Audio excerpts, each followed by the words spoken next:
Jeng jeng jeng jeng jeng jeng jeng jeng. Halo semuanya, selamat datang bersama saya Jordi Covid kedua. Jadi tadi Aldo dan News sudah Covid, saya juga Covid sebenarnya. Cuman emang gak gue announce sama sekali aja. Dan untuk Omicron kali ini Covidnya tuh gak terlalu berasa sih, kayak cuma tenggorokan gatal. Tapi kayak beda-beda sih tiap orang. Kalau gue sih masih bisa kerja dengan normal, cuma tenggorokan gatal jadi nge-vape-nya berhenti. Kalau Satya gak tau sampai 20 hari, ada gak 20 hari kan lu? Satya sampai 20 hari udah berasa sehat, dia PCR masih positif. Jadi stay safe aja semuanya. Tapi kalau kena, ya udah jaga diri aja sebenarnya. Yang mahal tuh di antivirusnya sih. Antivirusnya 1 juta soalnya, sumpah. Tapi kalau lu PCR lu bisa dapet gratis. Kalau enggak kayak gue kan males gitu ya, peduli lindungi jadi hitam gitu, kayak Satya gitu kan.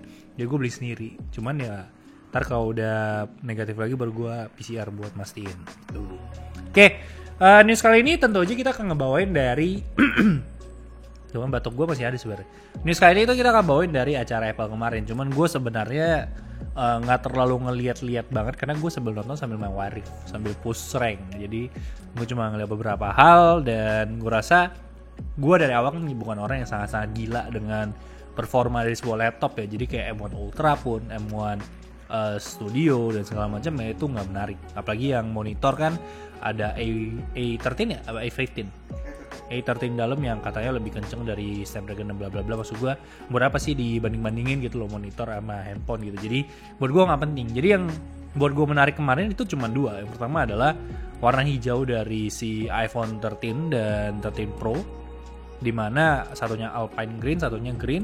Dan Green dari iPhone 13 menurut gue sangat-sangat lucky. Nah ini gue bonus kenapa vibes-nya itu vibes curhat gitu ya. Oke, jadi warna hijau itu menurut gue lucky banget dan menurut gue itu keren banget gitu. Sedangkan yang satu lagi iPhone SE menurut gue itu sangat-sangat menarik karena gue ingat banget iPhone SE pertama dan iPhone SE kedua itu jaraknya itu jauh banget, 6 tahun kalau gue gak salah ingat.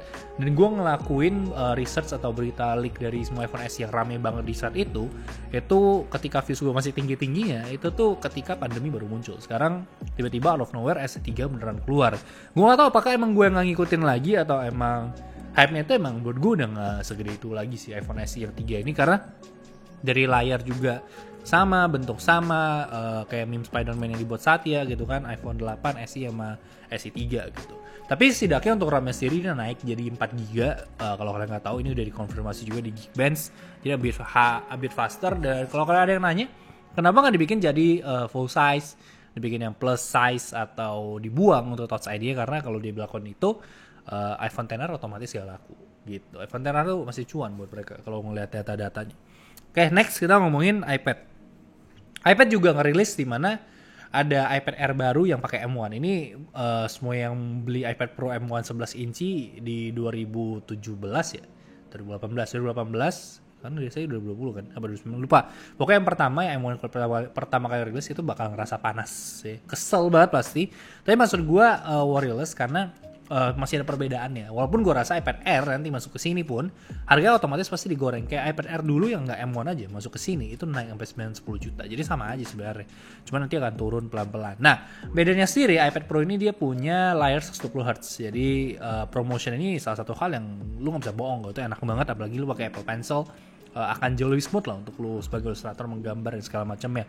Terus untuk OIS yang gue rasa sebenarnya nggak penting-penting juga, ya itu juga ada gitu. Terus kalau ngomongin dari layar yang tadi gue bahas, ini juga mungkin ada sedikit pertanyaan. Kalau ngomongin ke Windows, ini bisa digunakan juga sebenarnya. Cuman kalau layar kalian itu, PC kalian tuh nggak support sampai 5K ya, dia akan downscale ke 4K, disesuaikan. Cuma untuk layarnya sendiri ini, kameranya semua bisa dipakai, webcam bisa dipakai, cuman center stage sendiri itu nggak bisa digunakan. Jadi kalau emang kalian suka dengan spek dan juga gue kemarin ngeliat ada berbagai perintilan untuk moving arm-nya, ya silahkan disikat. Oke, akhirnya kita masuk ke berita ya. Dari tadi gue cuma curhat tentang acara Apple aja karena gue lagi membicarakan apa yang ada di otak gue aja. Yang pertama adalah kita ngomongin TikTok. TikTok sendiri kabar-kabarnya akan mencoba bersaing dengan YouTube karena dia mencoba membuat sebuah kemungkinan kalian bisa bikin video 10 menit, yang berarti ini akan mencoba makan ranah-ranahnya YouTube dan ini akan menghilangkan esensi dari TikTok sendiri menurut gue. Karena sama ini gue main TikTok tuh apa yang ngebuat gue bisa stay lama banget adalah karena kita menonton 10 video 10 menit itu 10 video yang berbeda, karena 1 menit itu udah mentok kan dulu. Sekarang kan udah 3 menit. Kalau menarik kan lu akan nonton sampai habis, kalau enggak kan akan cepat banget sampai. Nah sekarang tuh yang kita nggak berasa adalah adiktifnya adalah kita nge-swipe video pendek, ujung-ujung kita udah 2 jam nge-swipe hal yang sama gitu. Nah ini tuh kalau dibikin 10 menit gue rasanya akan bergerak ke arah Facebook gitu loh, kayak dimana lo akan melihat sesuatu tuh kalau emang menarik banget lo akan tonton. Maksud gue, lo kalau sudah menonton YouTube dan lo udah jarang gitu ya menemukan video-video random yang gak jelas ya, lo harus nonton Facebook sih, karena di situ tuh selalu ada hal-hal yang mungkin gak akan pernah lo temukan di YouTube gitu. Oke. Terus kita ngomongin dari Oppo MWC kemarin beberapa embargo gue liat udah dilepas, jadi beberapa reviewer luar udah nge-review Find X5 Pro.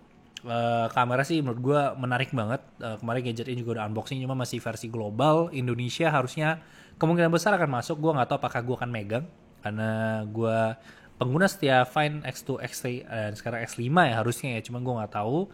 Tapi harusnya saya mendapatkan kesempatan untuk pakai smartphone itu, karena gue pakai Find X3 Pro setahun.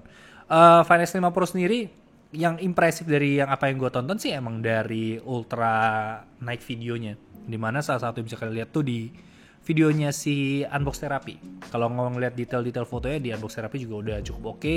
Dan bagian belakangnya yang ceramik sih, itu tuh kayaknya feels premiumnya jadi kebus banget. Tapi kita akan lihat nanti setelah kalau gue dapat kesempatan buat megang. Terus Oppo sendiri juga kemarin di MWC ngasih lihat charging speed nyampe 240 watt. Jadi cuma perlu 9 menit untuk nge-charge 4500 mAh. Cuma gue gak tahu apakah ini akan dikomersialkan dalam waktu dekat, karena ya let's see lah. Next kita ngomongin, aduh ini agak bahaya nih, ngomong Rusia aman gak ya? Tapi kan udah damai ya. Tapi yang pasti ya kemarin kalian tahu lah sendiri, kalau kalian ngikutin teknologi tahu lah kalau masalah beberapa kayak Apple tuh ngeblok Rusia, Google juga dan segala macamnya. Jadi gue rasa nggak usah dibahas terlalu dalam, juga Meta juga. Ya udah itu doang sih sebenarnya.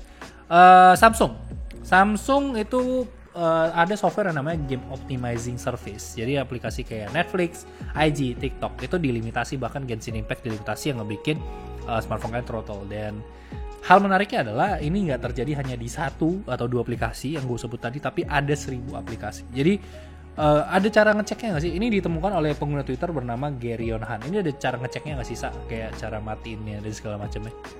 Yang Game Optimizing Service ini. By default nih, udah pasti. Berarti ini emang buat ngejaga. Oh karena ketahuan. Bagus Samsung. Kalau ketahuan memang harus dikira update. Emang gitu cara mainnya. Terus ngomongin Samsung, ada satu hal yang menarik ya, dikonfirmasi kalau seri A series ini nggak disebut ya, A series yang A73 kali ya? Nggak ada.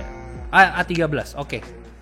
Jadi kabar-kabarnya A series ini untuk versi low end ya, itu akan menghilangkan charger. Jadi ini yang bener, handphone nggak terlalu mahal, charger nggak ada. Ini bener. Tapi kalau flagship juga masih hilang ya udah. Paling Samsung akan dicibir oleh masyarakat. Udah sesimpel itu. Terus kita ngomongin Indonesia. Oh Samsung masih satu lagi. Samsung tuh ngomongin paten. Ada 2 malah.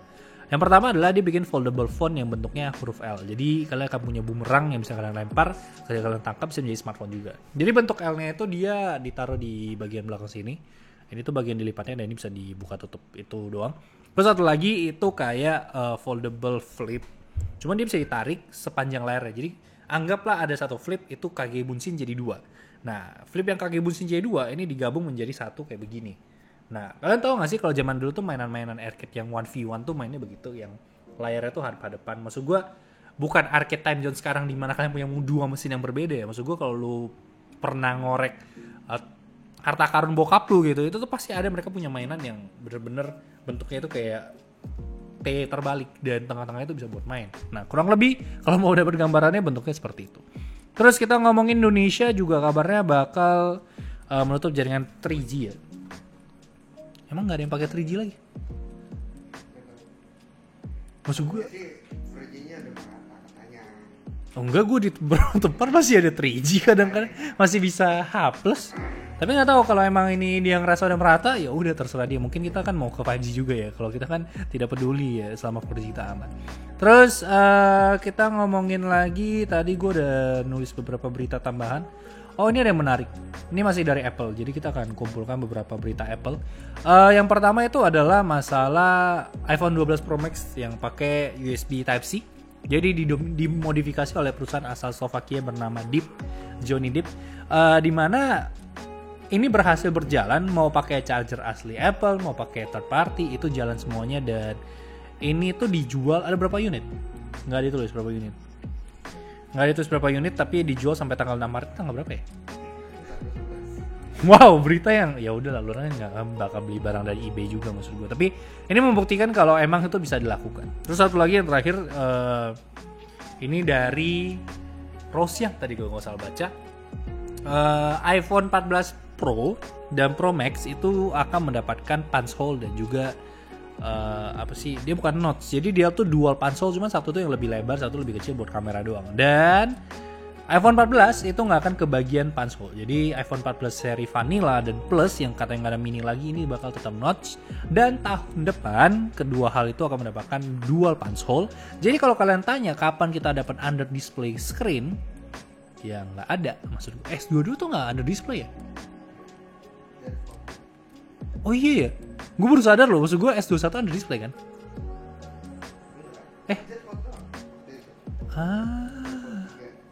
S21 Ultra under display gak sih?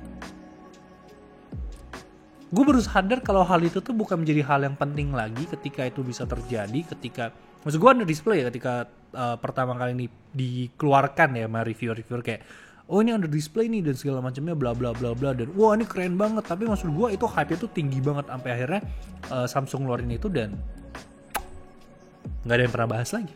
Maksud gue nggak ada yang kayak handphone lu harus under display kamera, enggak, karena mereka ngelihat hasil kameranya itu nggak bisa, nggak kuat ngangkatnya, jadi mau nggak mau hilang, ya kan?